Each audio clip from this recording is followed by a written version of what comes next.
शिकवणारे आमचे शिक्षक आमच्यासाठी प्रत्यक्ष देवतुल्य व्यक्ती आहेत आणि त्यांच्या प्रती आमच्या मनातल्या भावना व्यक्त करायचा, त्यांना धन्यवाद द्यायचा दिवस म्हणजे 5 सप्टेंबर. चिखलाच्या गोळ्याला आकार द्यावा लागतो, सोन्याला सुद्धा भट्टीत तापावं लागतं, दगडापासून जर मूर्ती घडवायची असेल तर त्याला सुद्धा टाकेचे गाव सोसावे लागतात. आणि तसंच जर मनुष्य नावाच्या प्राण्याला सुसंस्कारी माणूस घडवायचा असेल ना, बनवायचा असेल ना, तर त्यासाठी शिक्षण आणि शिक्षक दोन्ही गरजेचे असतात.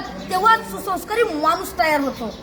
जगावर राज्य करणारा इंग्लंड हा देश आहे आणि या देशाच्या सांस्कृतिक परंपरेने त्यांच्या देशातील शिक्षकांना राष्ट्रपतींइतका सन्मान आणि दर्जा दिला जातो आणि म्हणून तर ते जगावरती राज्य करतात. ज्याला क्रिकेटचा देव मानलं जातं तो मास्टर ब्लास्टर सचिन तेंडुलकर. त्याला प्रसार माध्यमांनी प्रश्न केला की तुम्हाला एवढी बक्षीस मिळाली, तेवढे पुरस्कार मिळाले, तर त्यातलं तुमच्या आवडीचं बक्षीस कोणतं? तेव्हा सचिन तेंडुलकरने सुंदर उत्तर दिलं. ते म्हणाले, मला एवढी बक्षीस मिळाली, मला एवढे पुरस्कार मिळालेत, अहो एवढंच काय, मला सर्वोच्च पुरस्कार भारत रत्न मिळालाय, पण त्यातलं माझ्या आवडीचं बक्षीस कोणतं असेल ना, तर ते म्हणजे मला माझ्या आचरेकर सरांनी दिलेली शाबासकीची थाप. ते जेव्हा म्हणतात ना शाबास सचिन, तेव्हा त्यांची ही शाबासकी मला भारत रत्नापेक्षा सुद्धा मोठी आहे. जी माणसं आपल्या जीवनात मोठी झाली त्यांनी आपल्या आयुष्यातील मोठेपणाचं यशच श्रेय आपल्या शिक्षकांना दिलंय. जगामध्ये एक सर्वात जास्त वाचलं जाणारं आणि सर्वात जास्त विक्री होणारं एक पुस्तक आहे आणि त्या पुस्तकाचं नाव आहे 7 Habits to Highly Effective People.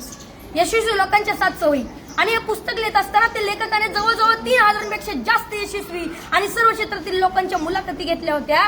तर त्यामध्ये जवळजवळ प्रत्येक यशस्वी लोकांनी आपल्या यशाचं श्रेय आपल्या शिक्षकांना दिलंय. मनाच्या मोठेपणाचं सर्वात मोठं उदाहरण आपल्या शिक्षकांनी आपल्याला केलेल्या सहकार्याबद्दल कृतज्ञता व्यक्त करणे आणि मनाचा सर्वात मोठा खोटरडेपणा आहे की आपल्या शिक्षकांनी आपल्याला दिलेल्या ज्ञानाबद्दल जाण आणि कृतज्ञता नसणे. अशी माणसं फार मोठी होत नाहीत आणि पुढे जाऊन ती तोंडावर पडतात.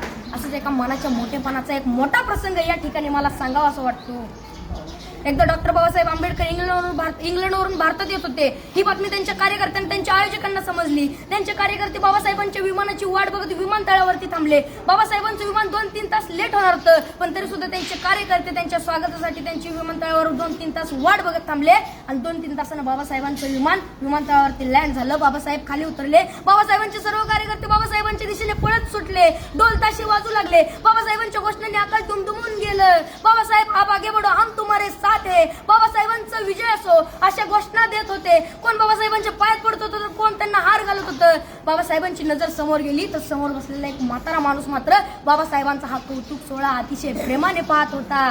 बाबासाहेबांनी गर्दी बाजूला सारली आणि तडकन त्या म्हाताऱ्या माणसाकडे गेले आणि आपलं डोकं त्या म्हाताऱ्या माणसाच्या पायावर ठेवलं. त्या क्षणी सर्व लोक आश्चर्यचकित झाले. एवढे मोठे प्रखंड पंडित डॉक्टर बाबासाहेब आंबेडकर या म्हाताऱ्या माणसाच्या पाया का पडताय? त्या क्षणी बाबासाहेब म्हणाले, हेच ते केळुसकर गुरुजी ज्यांनी मला माझ्या लहानपणी शिकवलं. गुरुजींना लहानपणीचा भीमराव आठवायला लागला. मळलेली कपडे, फाटलेली दप्तर, फुटलेली पाटी आणि एवढं ते पोर वर्गाच्या बाहेर बसून वर्गात शिक्षकांनी शिकवलेला शिक्षणाचा एक कण एखाद्या चातक पक्षाप्रमाणे वेचत होतं. वर्गाच्या बाहेर बसून शिकला होता. त्याच्याकडे पाहून ब्राह्मण मास्तर हसला होता कारण त्याला माझ्या भीमामध्ये उद्याचा ज्ञान सूर्य दिसला होता. डॉक्टर बाबासाहेब आंबेडकरांना केळुसकर गुरुजींना प्रचंड प्रेम आणि श्रद्धा होती. मला या ठिकाणी म्हणावं असं वाटतंय, घरट्यातून पिलू उडावे घेऊन दिव्य शक्ती, आकांक्षाचे पंख असतात आणि उंबरठ्यावर भक्ती. तसंच आपण आपल्या आयुष्यात किती जरी मोठं झालं, किती यश संपादन केलं तरी आपण आपल्या शिक्षकांना आणि आपण आपल्या शाळेला कधी विसरलं नाही पाहिजे. एवढं बोलून मी माझ्या भाषण संपवतो. जय हिंद. Very good.